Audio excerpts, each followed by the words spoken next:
Dando sequência à nossa série de CSV, eu vou trazer para vocês hoje um vídeo, uma sequência, na verdade, de vídeos mais curtos, apresentando métodos voltados a, nesse primeiro momento, a exportação dos dados, então o tratamento, questão de JSON, XML, HTML, e HTML este que é o escopo desse vídeo.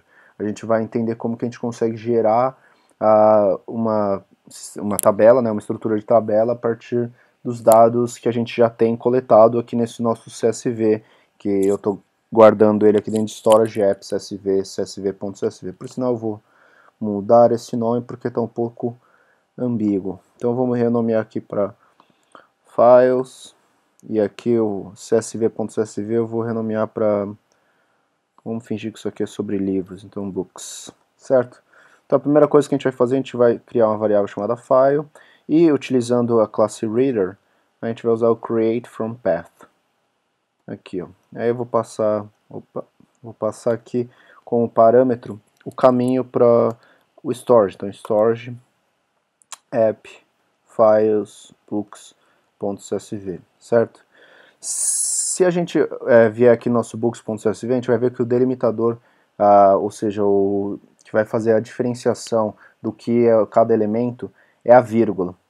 Existem alguns padrões que as pessoas, por preferirem, sei lá, ter mais controle ou ter mais opção, por exemplo, para passar um texto, sem ter que ficar usando aspas, usando algumas artimanhas, eles usam o delimitador como ponto e vírgula. Então, vocês vão ver em vários arquivos, várias opções, na verdade, gente usando o ponto e vírgula como um separador do que é cada coluna, do que é cada elemento.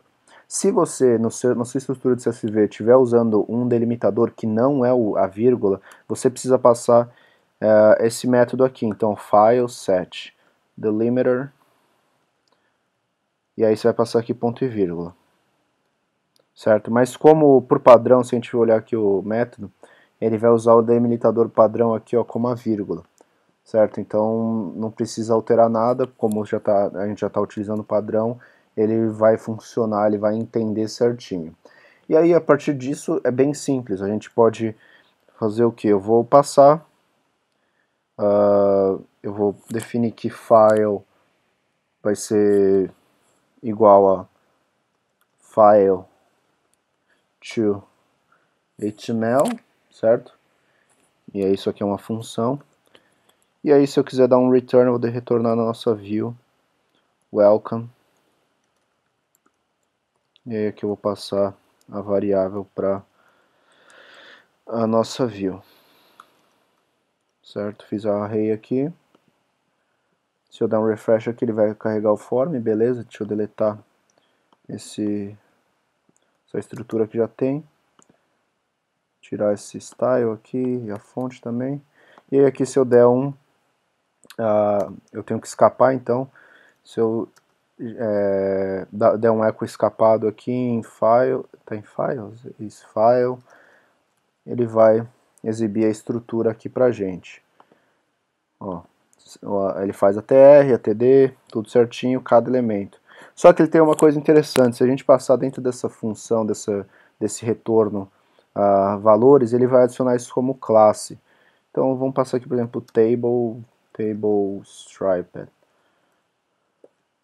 Vocês vão ver que aqui, ó, ele adicionou. Então se a gente vier aqui no get bootstrap, css, table.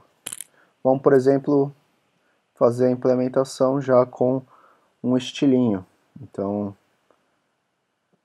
se a gente... eu tenho que adicionar o bootstrap aqui com o CDN. Peraí, então. Bootstrap. Tem que vir aqui. Vou pegar só o CSS mesmo. Bootstrap min.css. Já vou copiar o link aqui. E aí, se a gente vier aqui na nossa welcome,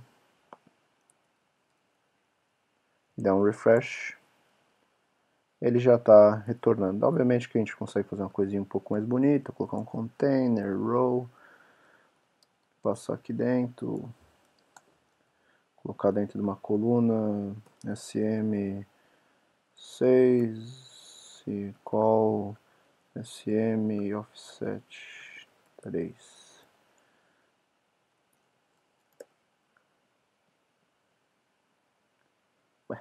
Não era para ficar alinhado ao centro isso aqui?